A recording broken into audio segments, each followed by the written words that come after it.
Novo Nordisk stock has been suffering, and investors have been through a lot in 2026, with the stock rallying to over $60 upon the release of their pill, with the stock crashing back down to under $45 upon their 2025 earnings release.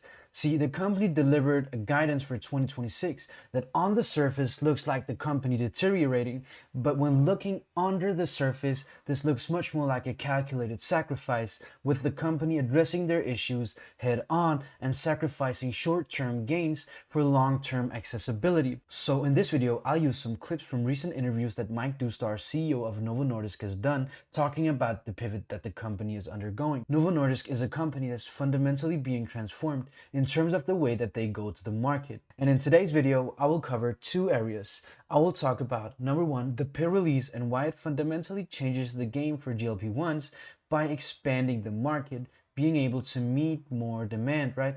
And number two, I'll be talking about the company and its competitive positioning.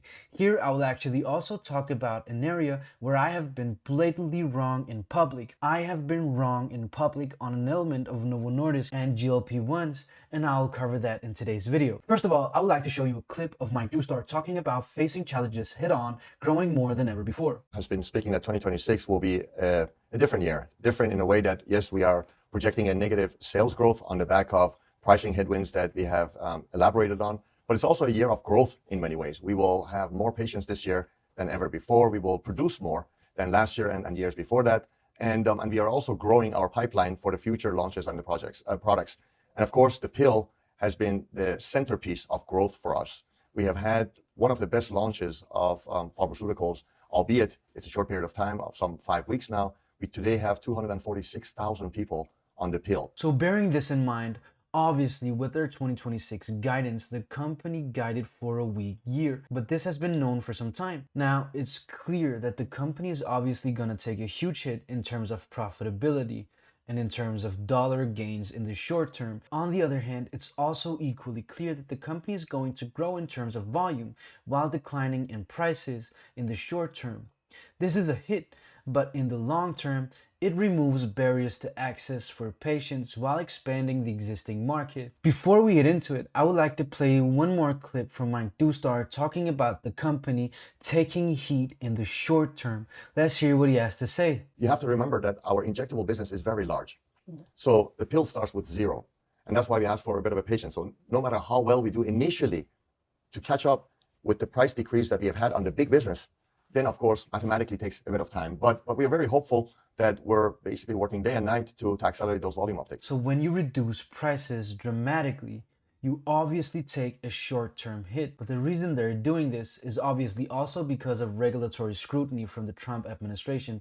I am aware of that, but also it has immense benefits in terms of removing accessibility barriers. Now, in their annual report for 2025, they say here that they're breaking down obesity care barriers in the US. Regarding to breaking down these barriers, they say here that demand for GLP-1 medicines is surging while access remains limited by uneven insurance coverage, affordability barriers, and administrative hurdles. Now, Novo Nordisk CEO Mike Dustar has also said in these interviews that by removing these prices, these products become available through insurance coverage, right? So for $25 a month, you'll be able to get the Wegovy pill. You can get this way cheaper when you have insurance. And now that they have lowered the prices of their medicines, they become much more available for people on Medicare and Medicaid, right? They also say here that to provide immediate relief for self-paying patients. So these are patients not getting their medicines through insurance, right? They say here that in November 2025, we introduced an introductory self-pay offer of $199 per month for the first 2 doses of Wegovy or Ozempic, right? So they are making it much more available and accessible. Let's hear what Mike Dustar has to say about this. Which is a learning we have had that if you want to really make this accessible, then you have to put it at a price where everyone can afford And it's something that So pricing has been a huge barrier for people in the US wanting to get their hands on GLP-1s. GLP-1 demand is surging while access remains limited. So the company identified pricing as a barrier. They identified uneven insurance access as a barrier, and they are removing these. In the short term, they're taking heed because price reductions become an immediate hit, right? but when the uptake increases and accelerates, this is just one by one, as CEO Mike Dustar has said, right? The uptake is one by one, whereas the price drops just is a huge immediate effect. But over time, this will even out. Expanding on this as well, the market for GLP-1s is immense. We just saw that GLP-1 demand is surging. GLP-1 is a huge product with a huge total addressable market where there are very few patients under treatment. As we can see right here from the Novo Nordisk annual report, there are about 1 billion people living with obesity, where 2% of the total addressable market is under treatment. So Novo Nordisk is actually able to grow their obesity sales in 2025 by 31%, still only addressing a very small percentage of the total addressable market. Now, obviously, they are removing barriers for entry, so they'll over time be able to address much more of this market. But this means that around 20 million people are under treatment with a total addressable market of 1 billion people. GLP-1 demand is surging and accessibility has been a huge barrier, right? So this will increase over time, both the total addressable market and the amount of patients receiving treatment. This remains a market that proposes great potential for Novo Nordisk as they have so much untapped total addressable market, right? So there's this clip I want to show you of Mike Dustar talking about around 15 million people being on GLP-1s and the total addressable market in the US being 100 million people. Let's hear what he has to say about that. 15 million people or so are on GLP-1 in this market. There are 100 million people with obesity in the US. Very few people talk about, what about the other 85 million? Everyone talks about, is Novo winning versus Lilly, who's changed, right, and the compounders that have 1 million patients over here. I think the unmet need is actually about the people who are not having their products. And a lot of those people are not getting their hands on these products, not because they don't want to, because they couldn't afford it. In the short term, market participants are fixated on the 15-20 million people under treatment right now. But there is still 85 million people in the US who are yet to get treatment. Now, in terms of the barriers for these people to get their treatment, we have covered these things, and Mike mentioned these things himself. It is not because they do not want GLP-1s. It is because they cannot afford it. Lowering the prices does address this head on.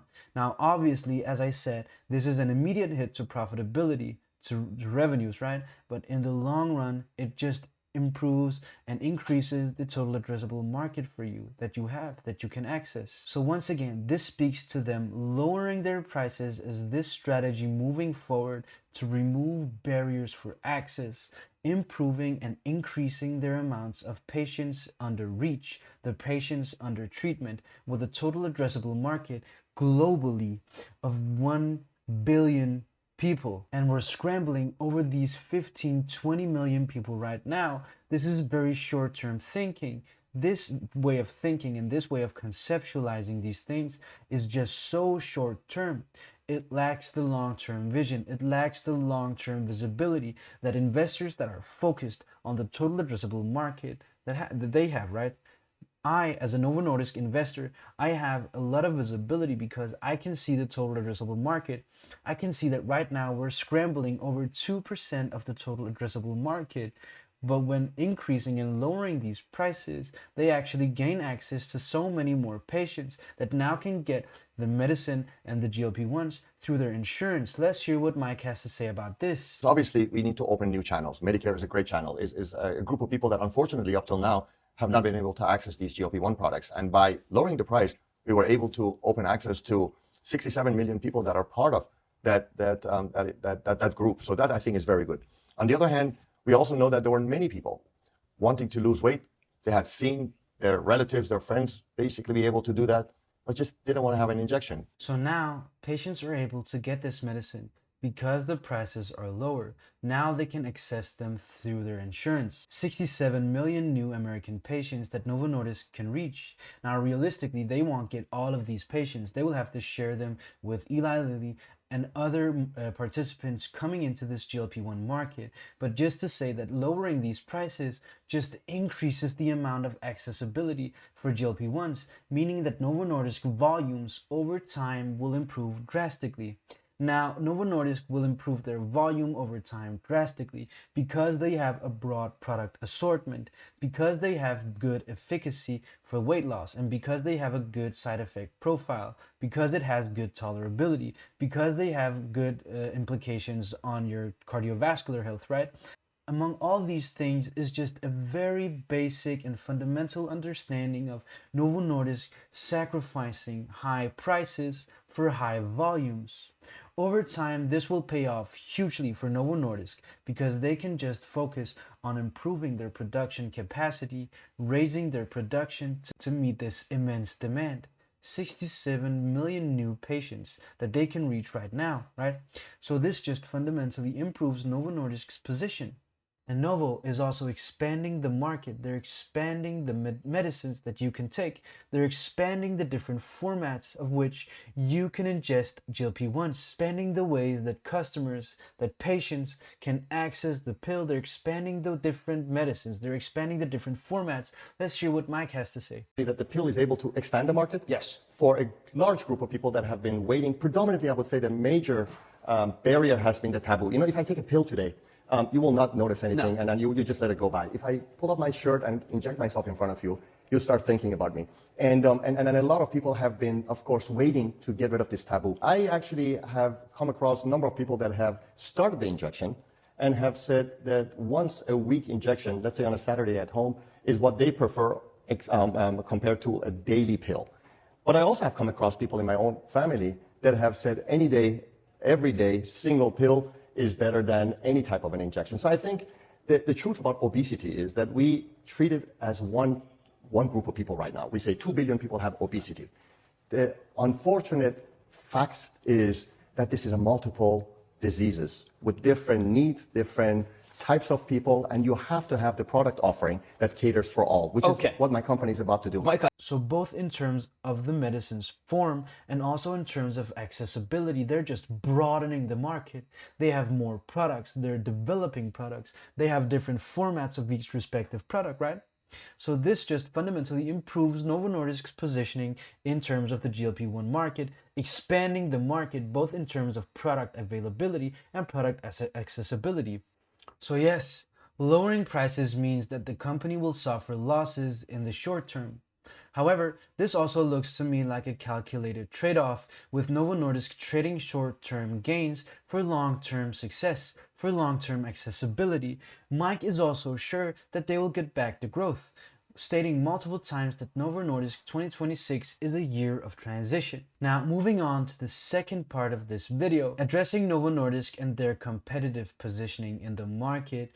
What Mike says here is actually something that has proven me quite wrong. In a minute, you'll learn more, but I've actually been wrong publicly on the internet about this thing. I've stated multiple times, and I have been very vocal about side effects being more important than the total weight loss. So the safety profile and the tolerability of these medicines should matter much more, in my opinion, than the weight loss. But I have been wrong.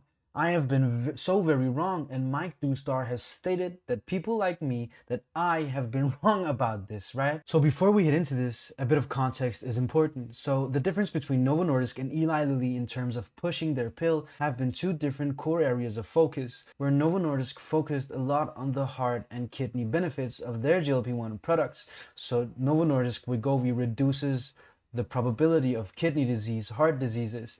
Eli Lilly focused more on pushing the total weight loss, which is higher than Novo Nordisk was, right? So the core and fundamental difference between Eli Lilly and Novo Nordisk, what they pushed was that Novo Nordisk pushed their medicine in terms of the good side effects and in terms of the other comorbidities that they have, right? Whereas Lilly just pushed and focused on the weight loss.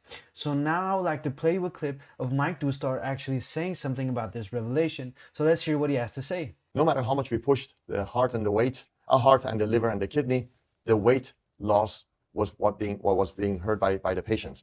If that is remaining the same, and I believe it is on the pill side as well, then it is basically notable that our pill in its clinical trial has shown 16.6% weight loss.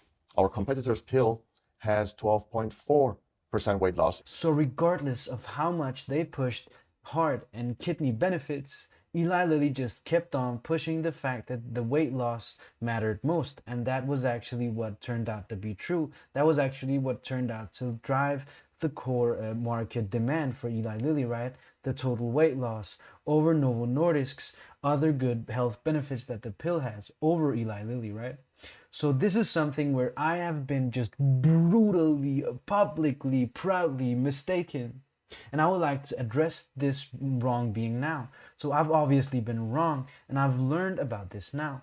So Novo Nordisk CEO talking about this has just actually proven me wrong, meaning that Novo Nordisk, with their total weight loss on the pill, they have a better competitive positioning than Eli Lilly has.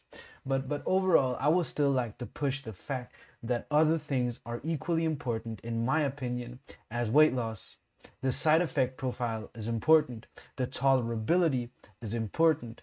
The ease of which you could take the pill is important, and we're gonna get into that later on. But also, I would like to just play you a clip from another interview, and this is a clip that I have used previously in another Novo Nordisk video of Mike Dustar talking about the comparative weight loss between Lilly's pill and Novo's pill, talking about how they can withstand pressure from Eli Lilly. Now, bear in mind that they have learned about the GLP-1 market and about the weight loss market, that the total percentage weight loss is what matters the most. Let's hear what he has to say. Within the field of obesity, the magnitude of the weight loss matters. We have a pill that basically reduces your weight by 16.6%. Let's round that up to 17%. Our competitor is bringing a pill that does 12%. So this is a big difference, 16 versus 12. So by having a more efficacious pill, they'll be able to address more of the market. Novo Nordisk's competitive positioning based on the total weight loss percentage is much better and more fruitful than Lilly's pill is. It is not only about the weight loss, it is also just that the pill has the Wegovy brand. So it has the other core issues, and it has the other issues that the pill addresses as well. Let's hear what Mike has to say about this. So it's not only reducing your weight, actually at the same level, 16.6%, as the injectable version of Wegovy, which is quite unusual, and we can discuss that a little bit later. But it also comes with a label that shows you the CV benefits, the cardiovascular benefits, because it's the same molecule, semaglutide. So the Wegovy label matters. The Wegovy label matters for people who are threatened by potential liver disease, kidney diseases, heart diseases, and all these other side effects that come from obesity. And moving on and addressing the side effects of the pill, it seems, based on this interview, that Novo Nordisk pill actually has lower dropout rates pertaining to gastrointestinal issues. Let's hear what Mike has to say about this. Tolerability is very important in this class of drugs. Gastrointestinal tolerability is something we monitor. In our trials, 3.6% of the patients who went into the trial had to discontinue because of gastrointestinal issues. Equally, when we monitor the clinical activities of our competitor, that discontinuation rate for them was 10.4%. Albeit these are different trials, but I think, numbers speaks volume. So just fundamentally, this just shows, and this actually addresses some of the issues that I've been talking about previously in Danish on my Danish Novo Nordisk videos, that the side effect profile is also important. But I've learned now that the side effect profile is actually not as important as the total percentage weight loss. In both categories, it could be argued. I'm not saying that it is. I'm no medicinal expert. I'm no pharma expert. This is not health advice. And also, it is not investment advice, right? I'm no doctor and I'm no financial analyst. I'm no financial advisor, right? So do not take this as medicinal health advice or investment advice. But it seems as though you could make the argument and you could make the case that the Novo Nordisk pill, while being more efficacious, it is also more tolerable, while also having other health benefits that it also just increases, and it just also just addresses in a much better way than the Lilly pill does. So Novo Nordisk has a pill that's more efficacious, while it's also more tolerable, and while it also has better health implications on your heart and liver and kidney and all these other things. So it just seems to me that Novo Nordisk just has a much more superior pill, the much more superior technology. Now, this is obviously very short term. Because over time, we'll see both Lilly and Novo pushing the envelope and just innovating and keep on addressing the weaknesses of each respective pill and each respective medicine. Now, obviously, this is not to say that the Novo Nordisk pill is superior in all measurable parameters, right? In my opinion, Eli Lilly has a very big benefit over Novo Nordisk when it comes to the pill, with the fact that you can take the Eli Lilly pill on an empty stomach or on a full stomach. This means that you do not have to fast in the morning when taking the pill. With Novo Nordisk, you have to take it on an empty stomach. So this could be something that actually just improves Lilly's fundamental positioning, but with side effects and with other health benefits apparently mattering less than the overall weight loss, I think that customers will to a higher degree gravitate towards the Novo Nordisk pill. Gravitate towards the Novo Nordisk method of weight loss. Now, when it comes to Novo Nordisk injectable business, I actually also have another thing that I want to show you. This is based on the dosage. So Eli Lilly has had a higher dosage, which just sells an illusion of higher weight loss based on the injection, right? But it is because the dosage is much higher than Novo Nordisk.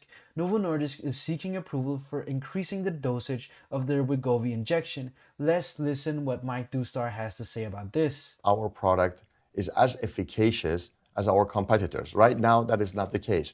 We have a situation where the current dose of our product at 2.4 milligram basically gives results of around 15-16% weight loss.